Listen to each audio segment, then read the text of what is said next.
ایک آدمی نبی صلی اللہ علیہ وسلم کے پاس آیا، کہنے لگا اللہ کے رسول مجھے کچھ بتائیے اور مجھے کوئی مختصر سی نصیحت کر دیجیے.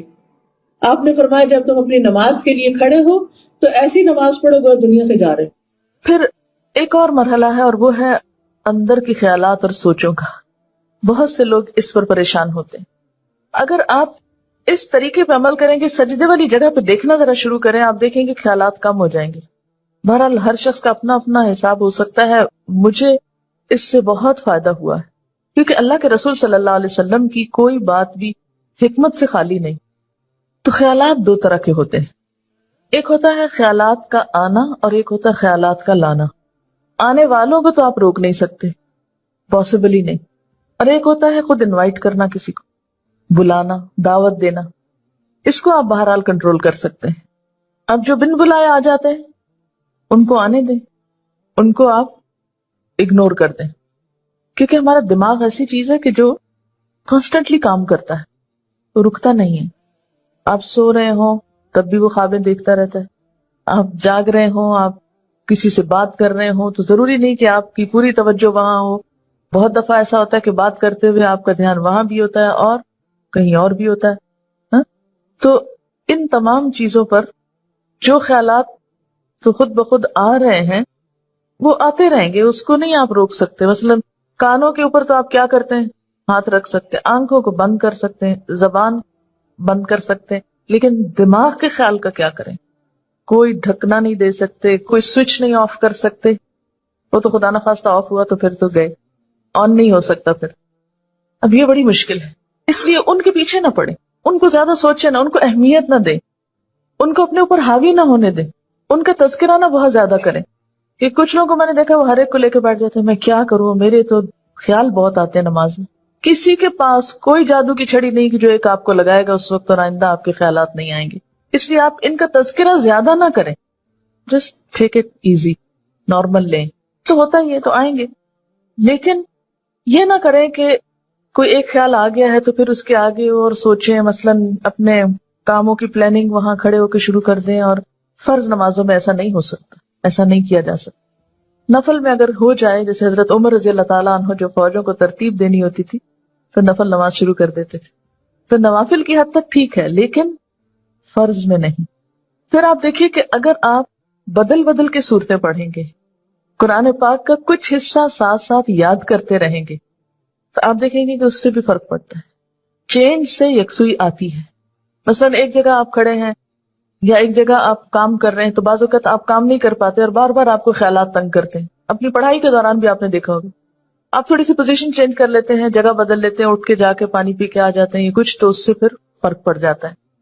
اسی طرح اگر آپ تلاوت یعنی قرآن پاک کا وہ حصہ جو نماز میں پڑھ رہے ہیں، اگر آپ اس کو تبدیل کرتے رہیں تو فائدہ ہوگا. اس کے لیے طریقہ کیا ہو؟ کیونکہ آپ نے دیکھا ہوگا کچھ قرآن پاک آپ نے یاد کیا پھر وہ آپ کو بھولنے لگا. کوئی صورت اگر کچھ دن تک نہیں پڑھی، اگلے دن نماز میں پڑھنے کھڑے ہوئے وہ اٹکنا شروع ہو گیا، آپ نے تنگ آ کے چھوڑ دی. ایسی چیزیں بہت نیچرل ہوتی ہیں. اس کا علاج کیا ہے؟ ایک پاکٹ سائز کا چھوٹا سا قرآن پاک کا نسخہ جو ہے وہ نماز کے وقت میں قریب رکھ لیں. میں نے ایک باسکٹ سی بنائی ہوئی. تو آپ کیا کریں، دعاؤں کے کارڈز، تسبیح اور جو قرآن پاک کا نسخہ، اگر آپ چشمہ لگا کے پڑھتے ہیں تو چشمہ، یہ ساری ضروری چیزیں جو ہیں اس کے اندر موجود ہوں. وہ آپ اپنے بیڈ روم میں، اپنے وارڈ روم میں کہیں ایک جگہ پر اس کو رکھ لیں. جو ہی نماز پڑھنے لگے جائے نماز بچھائی اور اٹھا کے وہ ٹوکری پاس رکھ لی. اچھا سنت پڑھ لی آپ نے، اب آپ نے ارادہ کیا کہ میں آج فلاں سورت پڑھوں گی اور آپ کو بھولی ہوئی ہے یا آپ سمجھتے ہیں کہ آپ کو یاد دہانی کی ضرورت ہے. کئی کئی جگہ ہوتے ہیں نا وہ شبے پڑ جاتے ہیں. تو آپ کیا کریں، شروع کرنے سے پہلے 1 سیکنڈ کے لیے ان جگہوں پر دیکھ لیں، اس کو پھر رکھ لیں، پھر آپ نماز پڑھیں. آپ انشاءاللہ وہ سورت بہتر طور پر پڑھ پائیں گے. جب آپ پڑھیں گے تو آپ دیکھیں گے کہ آپ کی واقعی نماز میں خوشی پیدا ہوگی. کیونکہ کچھ عملی تدابیر بھی ہوتی ہیں کہ یکسوئی والی جگہ ہو لیکن ساتھ ایسی چیزیں موجود ہوں. مثلا اگر آپ نوافل پڑھ رہے ہیں اور آپ تھک گئے ہیں بیچ میں، تو بجائے اس کے کہ اپنے اوپر زور زبردستی کر کے پھر کھڑے ہو جائیں، آپ بیچ میں تھوڑا بیٹھ بھی سکتے ہیں. یا یہ کہ سلام پھیر کر آپ دعاؤں کا کارڈ نکالیں، کچھ دعائیں پڑھ لیں، اس میں آپ ریلیکس بھی ہو جائیں گے اور ساتھ یہ ہے کہ دعائیں بھی مانگی جائیں گی اور اگلے 2 نفل جو ہیں وہ زیادہ یکسوئی کے ساتھ پڑھے جائیں گے. تو اس طرح کی کچھ عملی تدابیر جو ہیں وہ آپ کی نماز کو اچھا کر دیتی.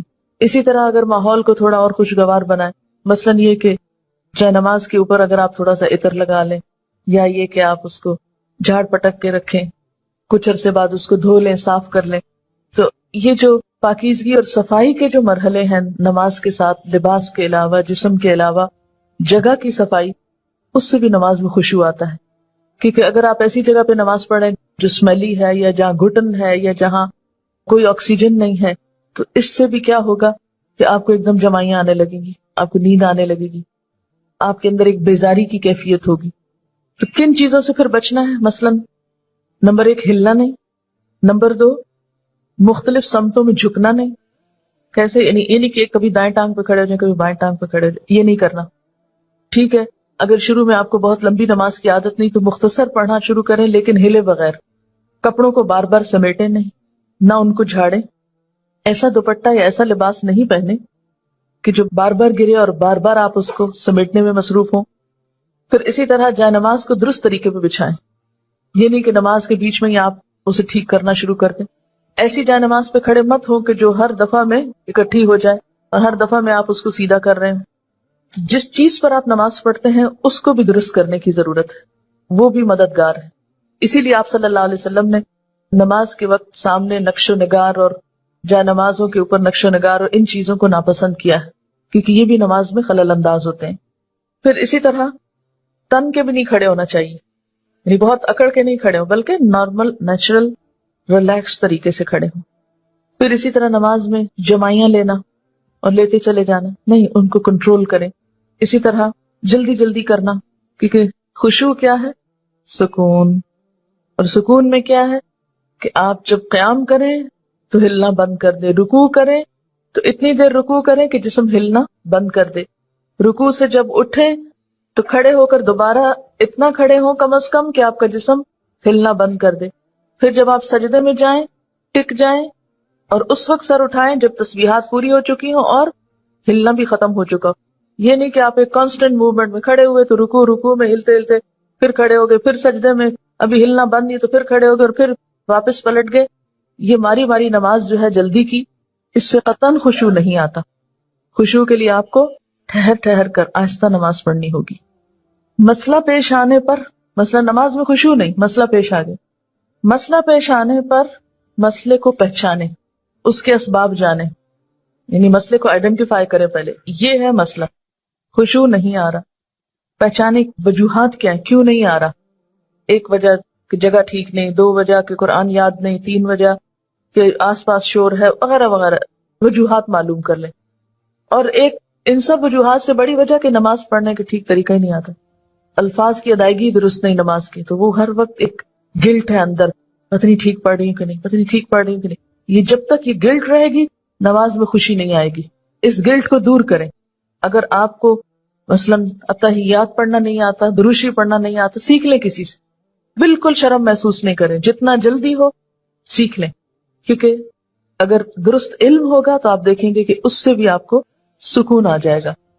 سارے مسائل کی وجوہات جانیں اور پھر ایک ایک کر کے وجہ کو دور کرنے کی کوشش کریں. اگر آپ سمجھتے ہیں کہ وجہ دور آپ سے خود نہیں ہو رہی تو کسی سے مشورہ کر لیں، اس مسئلے کا حل کیا ہو سکتا ہے. لیکن مسئلے کو سب سے پہلے آپ خود پہچانیں.